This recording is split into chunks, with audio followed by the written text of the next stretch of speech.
Good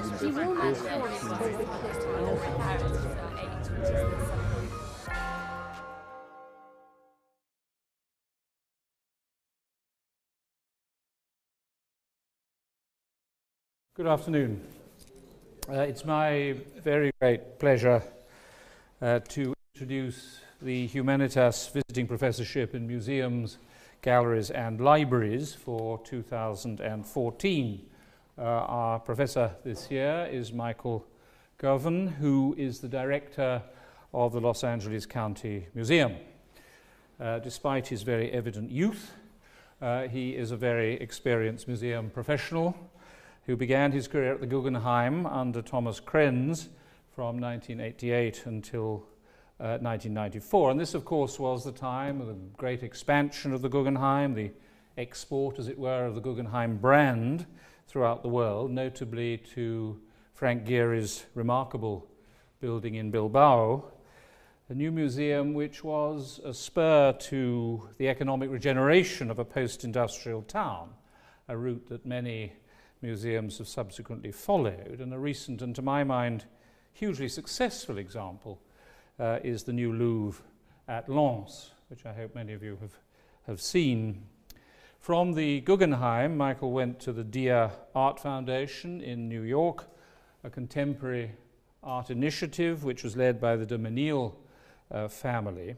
It was, it must be said, in a parlous financial state when he arrived, and he led the campaign to relocate to a former Nabisco factory building at Beacon in the Hudson Valley, and that's been a huge success. He bought hungrily for the collection, which was twice the size when he left in 2006 than when he joined 12 years earlier. And it was his achievement in rethinking and repurposing the Dia Foundation which led to his appointment to LACMA in 2006. Those of you who know that museum will appreciate the problems it presents. It's a campus museum with a series of, may I say, rather disparate buildings spread over a substantial area.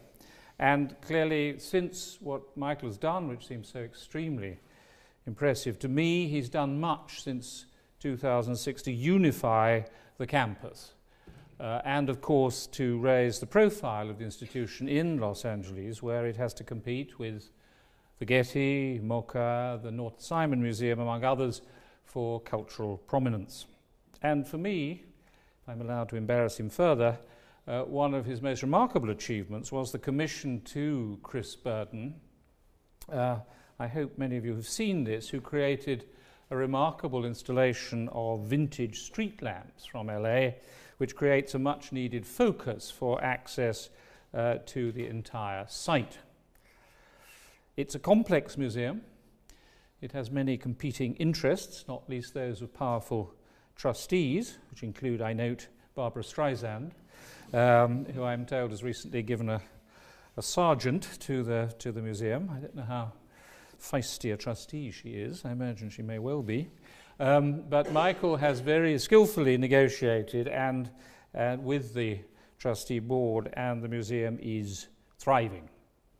And he is therefore ideally placed to speak this evening about the future of the Art Museum. His lecture this evening is entitled A View from the Pacific, Re-Envisioning, this is a terribly difficult word, Re-Envisaging, no, envisaging,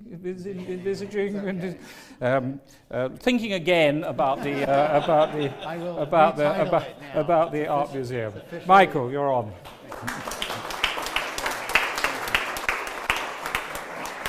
Thank you, Christopher. Thank you for the kind words. I don't know about young. And I will now retitle the lecture. Anyway, it's a pleasure to be here, and especially a pleasure to be here at the Ashmolean, which is one of the great museums of the world, not only the first public museum. I know there's some debate about that, but we will come down on the side of the Ashmolean for tonight, at very least. And I thought, given that we are at this extraordinary place in thinking about public art museums, the birthplace of public art museums, and one of the great museums. And just to say, Christopher, the work that's been done here to enlarge, reorganize, and reconsider this museum is amazing. And I am one person who knows how hard it is to do all of that. So congratulations to you and to all of you here for what's been done at this museum, which I've had a pleasure. It's been a pleasure to see, and I even got to sneak into the drawings cabinet, which is beyond amazing. If this museum was the first of these big museums, we can debate their names: encyclopedic, general, museums of everything, teaching museums. LACMA's the last. In fact, we were really on our site in our own building as an art museum in 1965. So I thought this was a moment to consider some contrast of location, therefore the view from the Pacific. The reason I was interested in traveling to Los Angeles to take on this role was because the museum had problems, as you were stating. It's a complicated and unresolved and architecturally unloved place. The collections are spotty because of the most recent nature of its development. And also Los Angeles is not exactly a well-developed museum-going place. And so there is this newness and, in a sense, an obligation, I felt, to use this opportunity to reconsider the museum. Not that every museum should be reconsidered in the same way. I want to preface this by saying that. This museum is fantastic, and I will reference even the Metropolitan Museum and other places that I grew up on and loved, but it seems in the ecosystem of this thing called museum that there needs to be a little bit of experimentation, maybe even reconsideration, and Los Angeles is a good place to do that. So I will say some, if not radical things, sort of extreme things about looking at things very differently, which is not a statement of what every museum should do, but what might be possible in rethinking, experimenting, that might have some value in the tradition of museums. We're here in the Ashmolean, beautiful Greco-Roman facade. One of the things I like to say is that art is long, museums are short, in the sense that art has been around for 35,000 plus years. Human beings have been making art in some fashion, visual arts. Museums have been around for a few hundred years. So we should not equate art and museums. Museums are a tool, a frame, a recent invention relative to art. And therefore, it's not unreasonable to imagine that they might be reconsidered and reconsidered and reconsidered in the present and in the future. And so today I'd like to take you through a little bit of that thinking from my perspective and overlay some general discussions about the museum, but also my personal perspective and how that was formed by some of the experiences in the museums where I worked. And so I'll do a little bit in reverse order, starting with LACMA and then going backwards at the end. But I do want to start with this. This is a picture of the Williams College Museum of Art. I went to Williams College rather than Oxford. And this is the rotunda of what was Lawrence Hall, built in the mid-19th century. You note the similarities of the Ionic columns. In fact, this was built first as a library.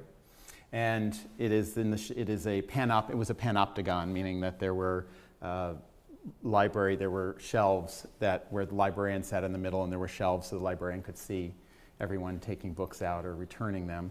This was like a lot of libraries and spaces built at this time. Library, museum, similar things. There were cases for books, cases for objects, and eventually there were so many objects the library had to move out. There were so many books, and so this hall was left to the museum. Here you see it in its first installation when I was the acting curator there and just got out of school, when we opened a new wing and rehung the older part of the museum. And you see in the very back Assyrian reliefs that you have some similar ones. And in the center, a work from the 1970s by Robert Morris, an American artist, a bed, a chair, and a table that are electrically connected to batteries, so you wouldn't want to sit there. It's one way to keep visitors off the art. But this was an attempt at that time to juxtapose old and new, to use this frame and make it clear that this frame is of its own time. One of the things that I loved at Williams College, going to school at that college, was coming out of the art history department, where the new edition was designed by Charles Moore, and this isn't particularly pretty.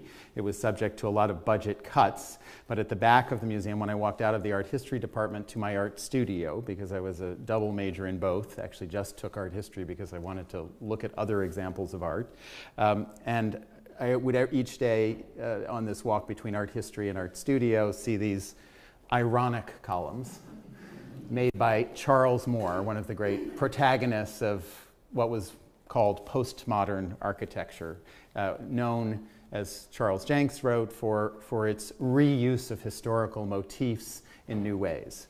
They're ironic, of course, because they hold up nothing.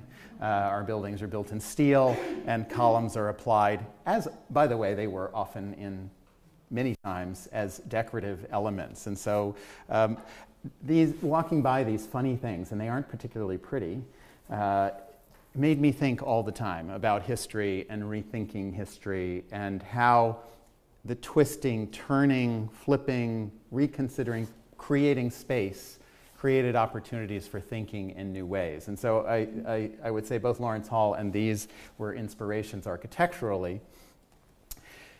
The Encyclopedic Art Museum hasn't really changed. I mean, we have all done a great job in expanding the frame of what's included in the encyclopedia. The Metropolitan Museum now shows modern art. It even has African art. Relatively recent additions, like with the century. So we keep taking this idea of an encyclopedia and we make it more inclusive. But these fundamental ideas of what it is, for good or for bad, and we can discuss whether they should be changed, have not been reinvented, reconsidered, really since before the invention of the telephone, which changes communication, the camera, the easily available camera, which changes the nature of the distribution of images, and you can say, release this all the way to the internet, or easy travel, which is also a recent phenomenon, the ability to get on a jet airplane and for not so much money travel around the world. Because of course these museums were made for their localities to present a universe when travel was not as easy. Curators would travel, or explorers, and bring things back to museums. That was the idea. So given how much the world has changed, it does seem to me that there needs to be some reconsideration of this framing device of the museum. And as I said, art has been around for a very long time, museums less so. So the Metropolitan Museum in 1880 is, for the United States, a landmark. This is Wilshire Blvd in Fairfax. The lower right corner is where the museum will be. This is 1922 in Los Angeles. Just a couple of airfields and dirt. Already this was one of the great museums of the world. 1930, same scene. Museum still doesn't exist on the right.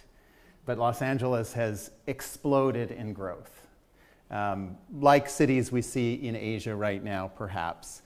And the museum still doesn't exist, but it gives you a sense of how new this city is.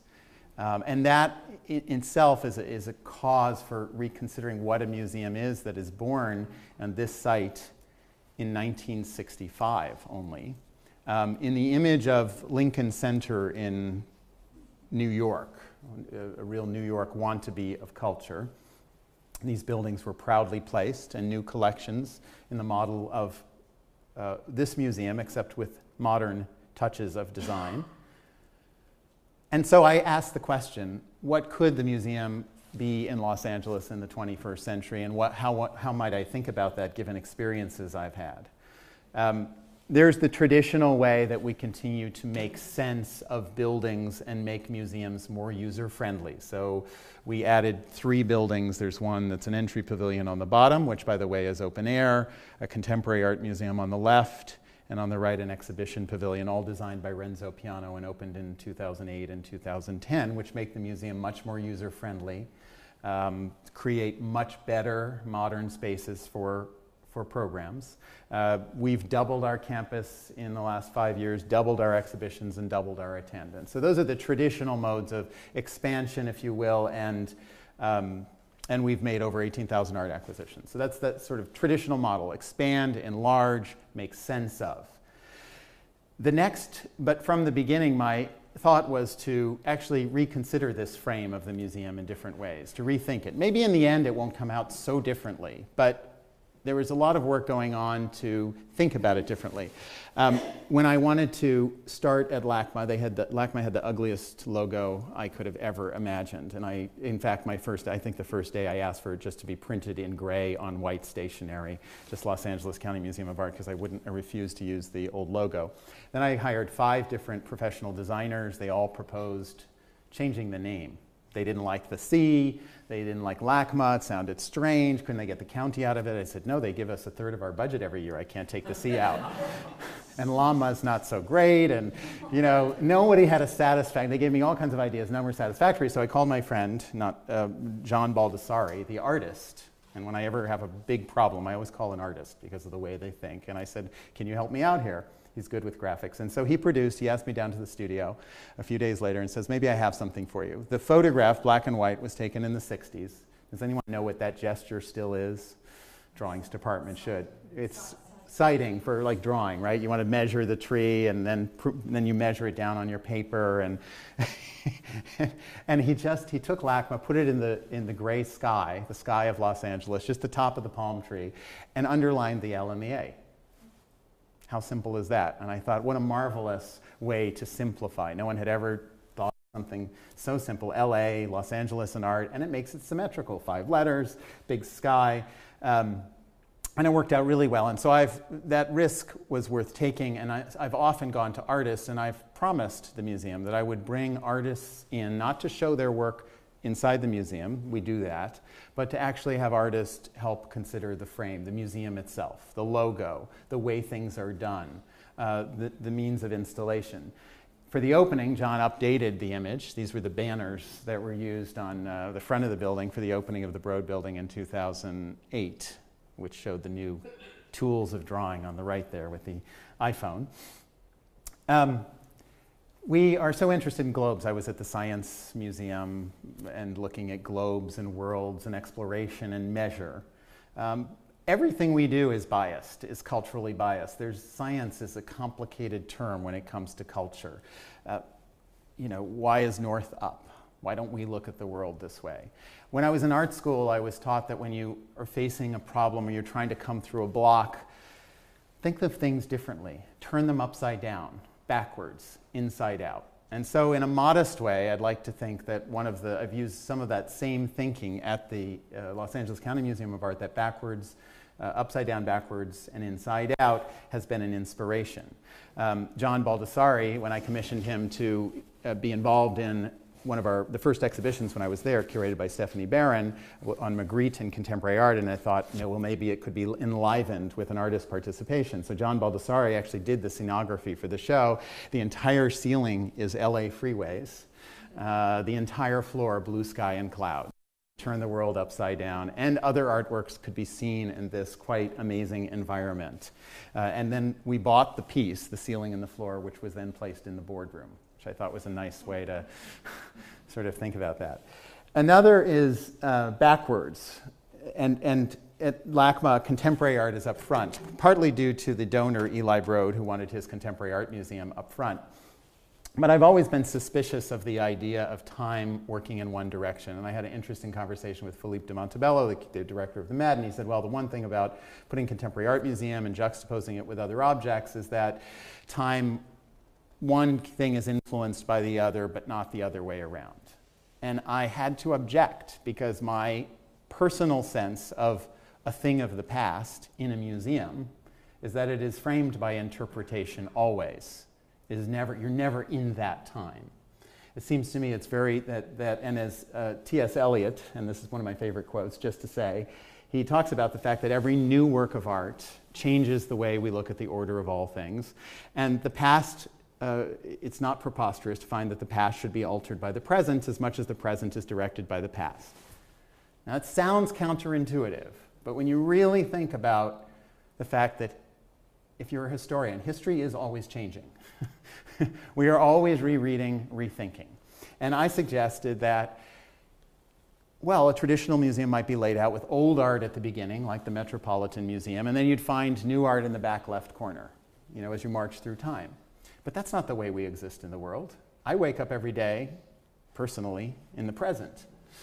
And it takes a lot of work, research, thinking, comparative analysis. I can use a museum to construct what the past may have been or my idea of what the past could be. The museum is a tool to do that. Why doesn't it make more sense to organize a museum backwards?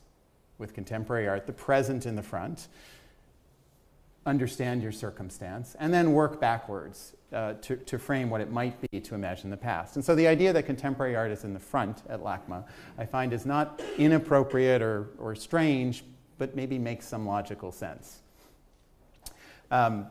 Here's the Enlightenment Gallery at the British Museum with the globe as it's you know, in the center. Every gallery or library has a globe to imagine the whole world. That's the notion of our encyclopedic museums. I was struck when there was a recent project by a German artist, photographer, Andreas Gursky. He made a series of monumental images that are actually not, he's a photographer sort of, but he uses digital imagery.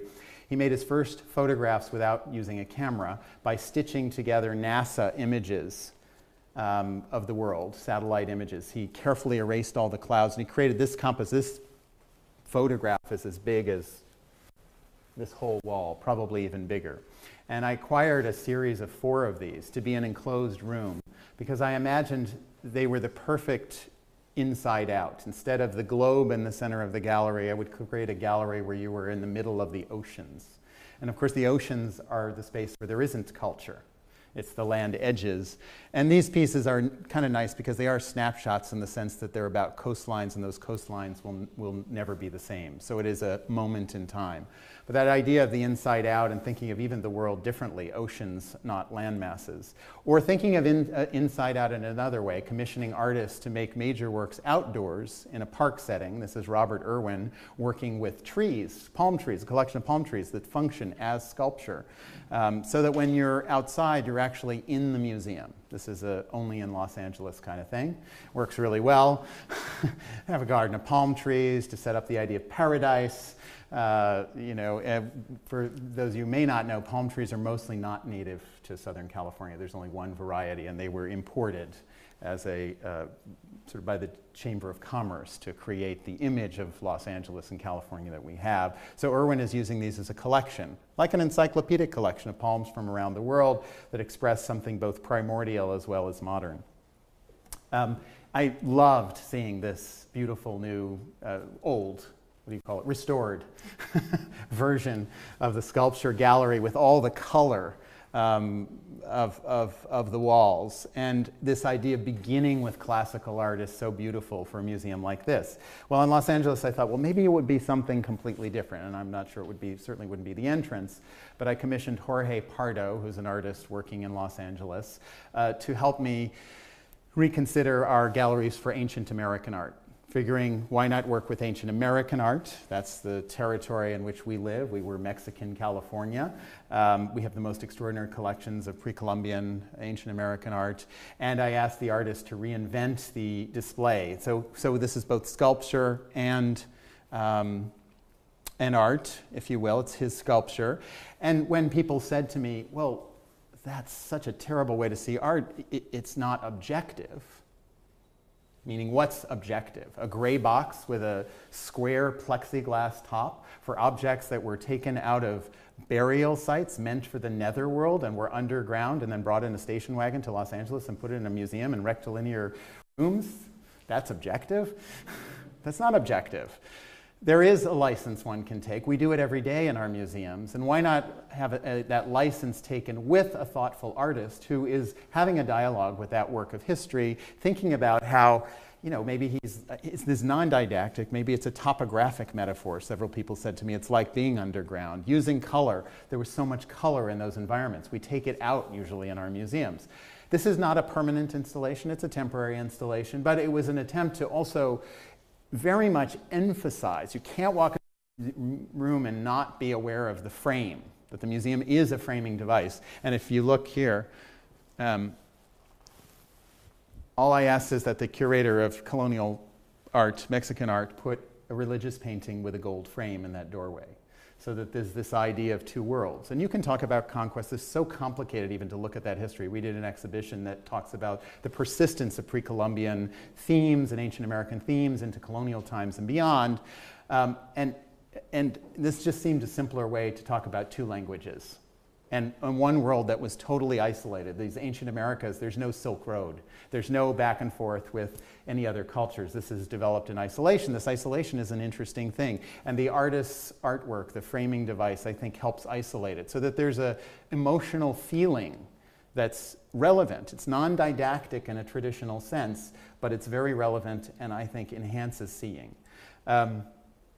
So playing with this idea, and I thought, well, this is a great thing to play with because so much of our civilized history has to do with museums are a great metaphor for classification, for all the history of our civilizations. So again, riffing on this beautiful, these fantastic neoclassical architecture, we have Chris Burden's Urban Light, which Christopher was referring to, which is 202 street lamps from the 1920s and 30s in Los Angeles. And when I was talking to Chris Burden, one of my curators said, well, you have to see this, you like outdoor sculpture, you have to see this thing in Los Angeles that Chris Burden's doing. He's collecting 1920s and 30s street lamps, and he told me he was restoring each one of them, painting them gray, and he wanted them in a tight formation. So they went back to being colonnades, because each street lamp is a version of a neoclassical column. They're fluted, in fact, up close, and they suggest for the street there's some classical reference. They were public art, as he says, before they became public art. Each city actually designed their own lamp. So we love this idea of each city's lamp coming together. And I said, where would you like to put the sculpture? We looked at different places, and he said, well, of course, at the front of the museum. And I said, okay, let's consider that. So he made a proposal, which made it twice as big, and this is what we worked out. And he put it in an arrangement with tall lamps in the center, with rows and colonnades, that it is a temple. Maybe it's a faux temple, but it is in the form of a temple. I like to joke that this is more real, of course, than a neoclassical facade. It's made with Los Angeles street lamps in 2008 by a Los Angeles artist of the place, of the time. And so there's a realness to it. For anyone who's asking, I have solar panels on the back entry pavilion to power those lamps, so we're not wasting electricity, which wouldn't be very modern. And they are open all night long. They're open to the public. There's free Wi-Fi, and there are rogue music videos, photographs shot. When trustees asked me, because I was talking about the future of the world and digital and media technology as a big influence, they said, why are you spending so much money on giant physical sculptures then? And I said, well, you have to take your Facebook picture from somewhere. That the fact that we live in a digital age does not change the sense that we still live in bodies and need a sense of place. And the museum is a wonderful sense of place, particularly everywhere, but particularly for me in a city like Los Angeles, which speaks as many languages as any city in the world. It has the most diverse culture. And so this idea of a museum of everything, of everyone's culture, simultaneously in one place, is a wonderful mirror of the present society, not even of exploration or of exotic places from which things are brought back, but basically of what's in Los Angeles present every day. We have the largest populations of everything from Koreans to Native Americans in Los Angeles. So I thought of the museum's relevance in that way. It became very easy to play with these ideas, maybe because ideas are all connected, coincidentally or otherwise. When Michael Heiser, contemporary artist, he's 69 years old, called me, and I knew him very well, worked with him at Dia Beacon, he said, I found the greatest rock in the world that I've ever found, he said. One of the great rocks in the world. His father was a geologist. He's often worked with art, with rocks his whole life. He'd been to this quarry in Los Angeles many, many times over 20 years. He said, it's the great rock. It's the Colossus of Memnon, or the Colossi of Memnon. And I was thinking, Colossi of Memnon, yes. He said, I can't get it up to my studio in Nevada easily because it's a mile high, but I could get it to the museum. Do you want it? And over the phone, I didn't skip a beat. I said, of course I want it.